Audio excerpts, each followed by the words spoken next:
Welcome back. Somebody asked me, what is life all about?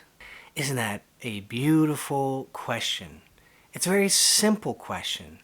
And I've said before, sometimes these very, very simple metaphysical questions are extremely profound.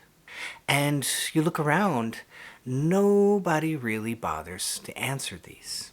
Do you remember everybody was sending around these kind of bucket list understandings? What did I learn from life? That's very beautiful, right? That's very cool. And you look at what these people have learned through just grinding through their life, right? And it's all these beautiful understandings.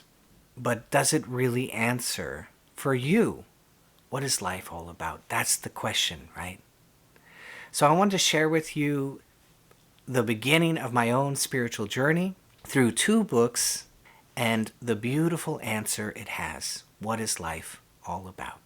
So let's get into it.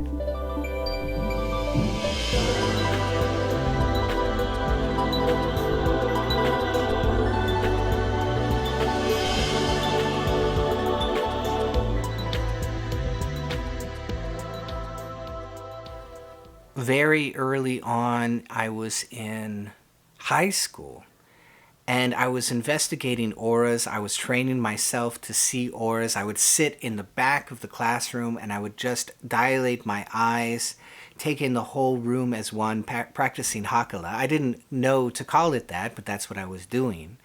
And I would see auras. They would just spike off of people's heads. I remember one time I was watching the teacher this way and just boom, this blue aura just spiked, because she's teaching, she's projecting. It just spiked hugely off of her head. And I'm just in the back of the room in this other world going, oh my God.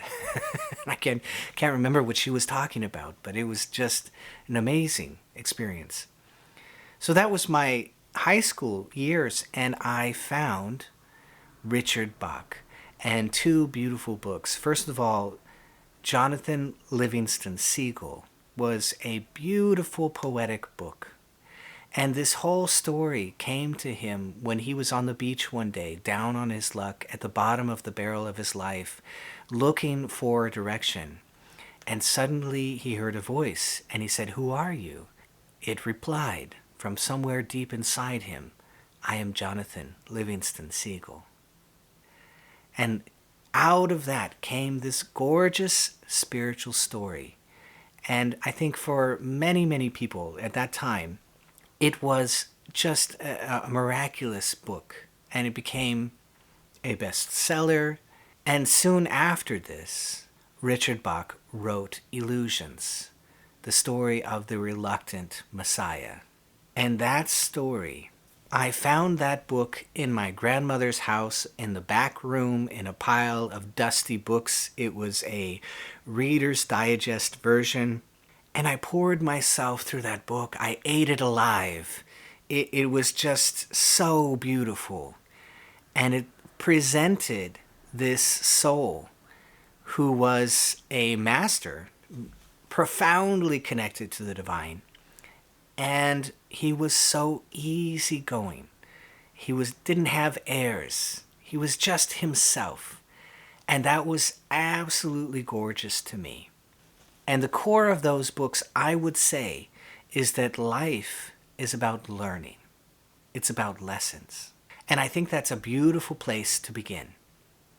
And I think the answer is bigger and more profound than you can try to understand with your left brain. But we can begin down that road with this little simple understanding that life is about learning these powerful lessons that open you.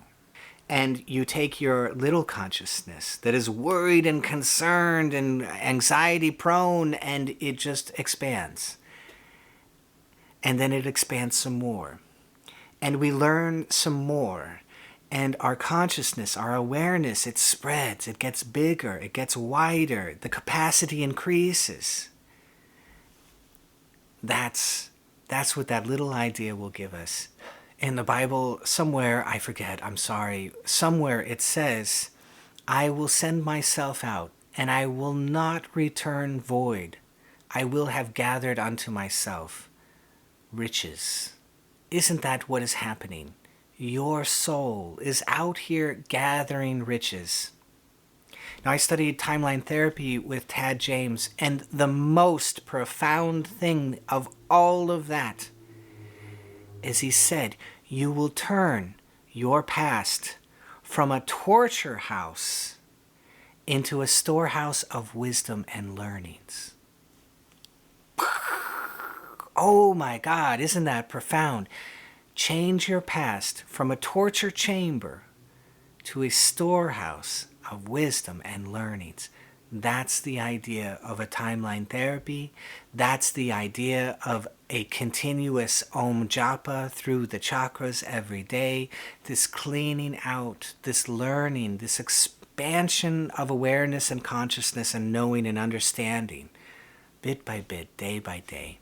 And I just wanted to go back and celebrate Richard Bach and the Jonathan Livingston Seagull and the Tales of the Reluctant Messiah, the Illusions.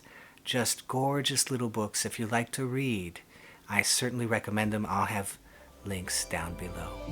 So I hope you love this. If you did, be sure to hit that bell down below so I can see all of you next time.